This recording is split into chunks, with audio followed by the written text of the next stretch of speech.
ఆలంబేన విహీనం వ్యోమాభం పరిపూర్ణం నిశ్శబ్దం గురురూపం తద్బ్రహ్మస్ఫురతాన్మే. ఓం నమో భగవతే శ్రీరమణాయ. భగవాన్ శ్రీరమణుల దివ్య శ్రీచరణారవిందాలకు ప్రణామ సహస్రం సమర్పిస్తూ మానవాళికి ఒక మహత్తర ఉపదేశ సారాన్ని అందించిన భగవాన్కి కృతజ్ఞతలు తెలియచేస్తూ, ఉపదేశ సారంలో మనస్సు యొక్క మూలశక్తులు రెండింటినీ కూడా విచారణ చేస్తూ ఏకచింతన అనేటువంటి ఒక సూచన చేస్తున్నారు. ఏక వస్తువు పైన చింతన చేయాలి. అది ఏ వస్తువు అని. లోకరీతిలో ఉన్న వస్తువా, లోపల ఉన్న వస్తువా? లోకరీతిన ఉన్నటువంటి వస్తువుల పట్ల మనకు అపేక్ష ఎలాగూ ఉన్నది. ఏదో పొందాలి అనుకుంటాం. దాని పట్ల పూర్ణమైనటువంటి శ్రద్ధతో, ఆసక్తితో, ఆతృతతో, లాలసతో, నిజానికి పట్టుదలతో దాన్ని సాధిస్తాం. అయితే అది ఆనందాన్ని ఇస్తున్నదా, సుఖాన్ని ఇస్తున్నదా, సంతోషాన్ని ఇస్తున్నదా, లేక దుఃఖాన్ని తెస్తున్నదా మనకు తెలియదు. వస్తువుని పొందేదాకా ఆరాటము, కామాటము, పోరాటం. ఇక తర్వాత నిలబెట్టుకోవాలి అన్నటువంటి ఒక తాపత్రయం. వీటన్నింట్లలో ఆనంద రేఖ ఎక్కడా మనకు కనిపించటం లేదు. బాహ్యమైనటువంటి వస్తువులు ఈ ప్రపంచంలో ఏ వ్యక్తికి ఎన్నడూ ఆనందాన్ని ఇవ్వలేదు. సుఖాలను మాత్రం ఇచ్చినాయి. సుఖాలన్నీ మనం ఎప్పుడూ చెప్పుకున్నట్లుగా దేహానికి పరిమితం. సంతోషం అంతా మనస్సుకు పరిమితం. ఆనందం అంతా హృదయానికి సంబంధించినది. ఈ స్పృహ మనకు అన్ని వేళలా ఉండాలి అంటున్నారు భగవాన్. వస్తువు అంటే అది ఊడిపోయేదే, మన నుంచి ఏదో ఒక రోజున వీడిపోయేదే, మనతో ఉండేది కాదు.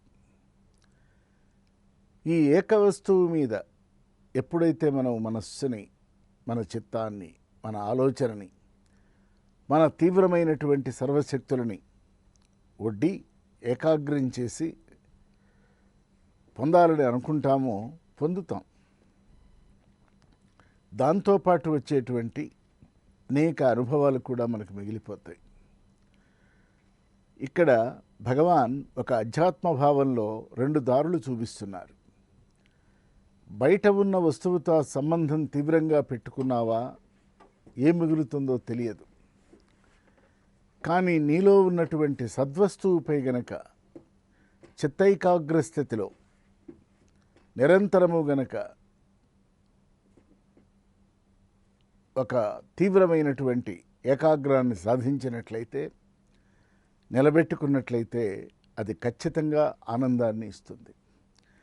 ఎందుకంటే ఇంద్రియాలతో కూడినటువంటి మనస్సు, మనస్సుతో కూడినటువంటి బుద్ధి, బుద్ధితో కూడినటువంటి చిత్తము, వీటన్నింటితో అహంకారము అన్నీ కలిపి దేహం ద్వారా ప్రకటితం అవుతున్నాయి గనక, దేహం ఒట్టి కట్టె, జడం గనక ఇప్పుడు అనుకున్నవన్నీ దేహం ద్వారా తమ తమ కార్యకలాపాలు కొనసాగిస్తున్నాయి గనక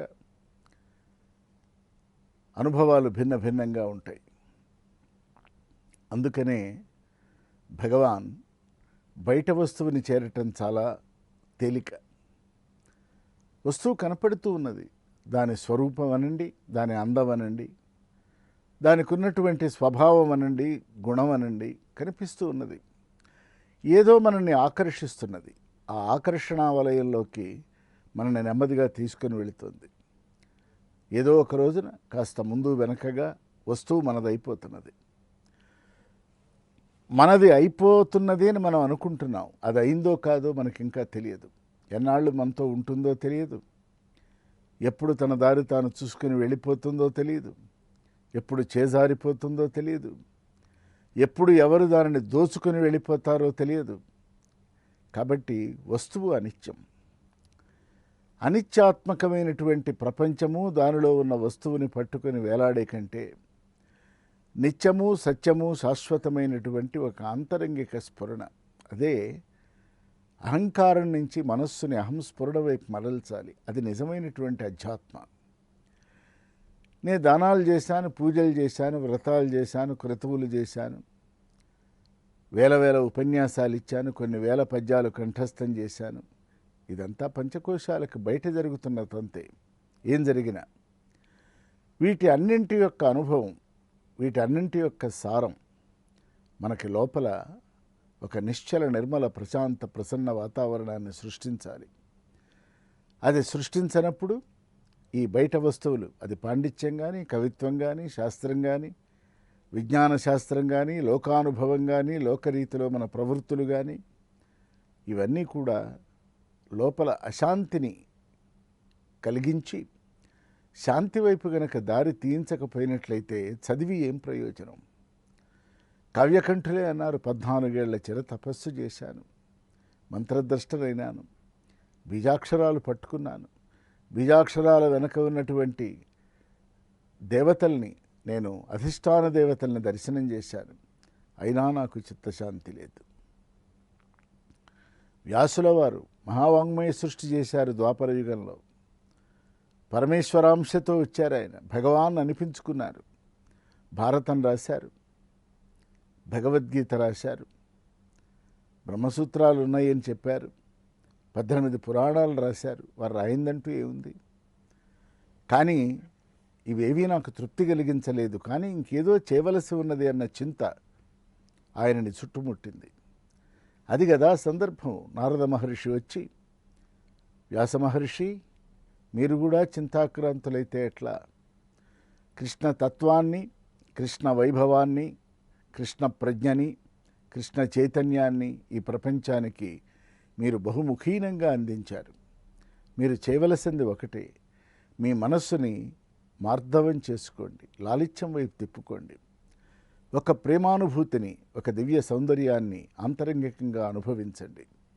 దీనికి మార్గం కృష్ణుడి బాల్యమంతా రాయండి, కృష్ణుడితో కూడి ఉన్నటువంటి భాగవతుల కథంతా రాయండి, మీకు మనశ్శాంతి కలుగుతుంది అని అన్నప్పుడు భా అంటే భక్తి, గా అంటే జ్ఞానం, వా అంటే వైరాగ్యం, తా అంటే తత్వం, ము అంటే ముక్తి. భక్తి జ్ఞాన వైరాగ్య తత్వ ముక్తుల సముచ్చయమైనటువంటి ఒక పరమాద్భుత సాహిత్య ప్రబంధమే భాగవతం. అరుణాచల శివ అరుణా